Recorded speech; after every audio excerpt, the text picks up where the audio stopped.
عمرك حسيتي ان المرتب بيخلص معاكي بسرعة من غير ما تفهمي رايح فين؟ الفيديو ده هقولك على اكتر 5 حاجات بتخرب الميزانية من غير ما ناخد بالنا. نصلي على النبي صلى الله عليه وسلم ونبدأ مع بعض الفيديو ونشوف ايه الحاجات اللي بتخرب معانا الميزانية.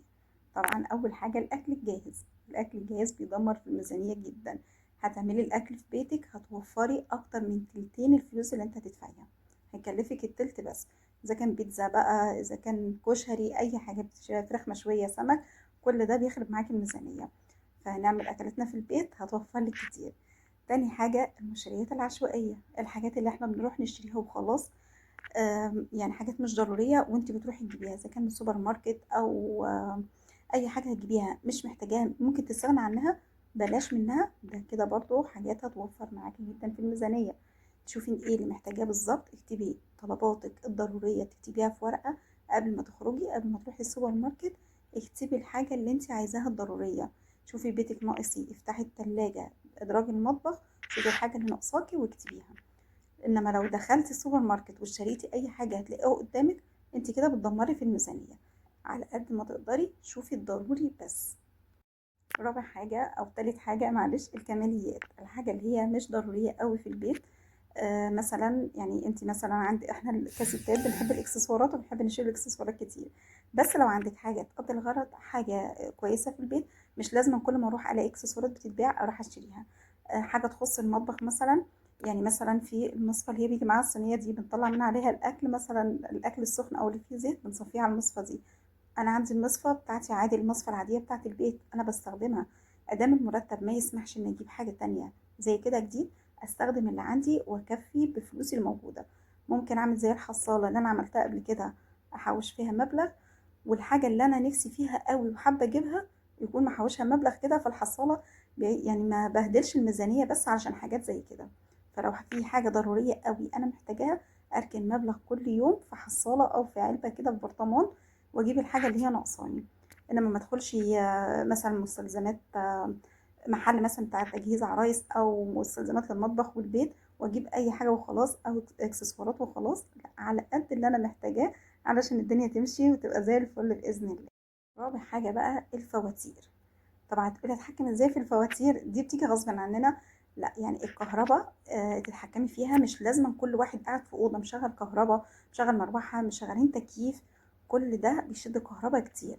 على قد ما تقدروا، مثلا في اوقات معينه بنتلم كلنا نقعد مثلا في الصاله في مذاكره ولا حاجه على السفره هيقعدوا يذاكروا، يبقى في مروحه واحده او تكييف واحد هو اللي شغال في مكان واحد. الكهرباء برضو مش كلها، مش مشغلين كل حاجة في كده في الكهرباء. على قد ما نقدر نستخدم الكهرباء باعتدال، علشان برضو فاتورة الكهرباء ما تجيش عالية قوي. بالنسبة للغاز برضو على قد ما نقدر، إذا كانت أنبوبة أو موصلين غاز طبيعي، طبعا تستخدمي فيه. يعني مثلا انت هتعملي حاجة في الفرن، شوفي كام حاجة ممكن تدخل في الفرن ينفع يدخلوا في الوقت ده، دخليهم بالمرة. يبقى كده كده الفرن شغال، مش كل شوية هتشغلي الفرن وكل شوية تسحبي غاز. نفس الكلام النت، الفواتير او هتشحني التليفونات بتاعتك. يعني انا بالنسبه لي انا بشحن باقه في تليفوني الشهر ده، تاني مره في تليفون بنتي، لان هما في اجازه دلوقتي. انا في ايام الدراسه بقى بضطر ان انا اشحن عشان اكلمها وكده. لما في ايام الدراسه مش لازم كل التليفونات اللي في البيت نشحنها.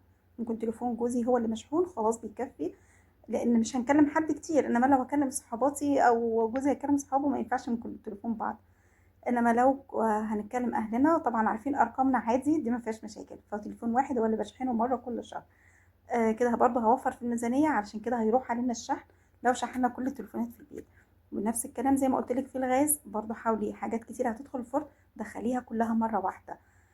بالنسبه برضه للكهرباء، حاولي ما تشغليش في كل اوضه حاجات تخص الكهرباء، اذا كان نور منور او مراوح او تكييف، كل ده هيشد كهرباء.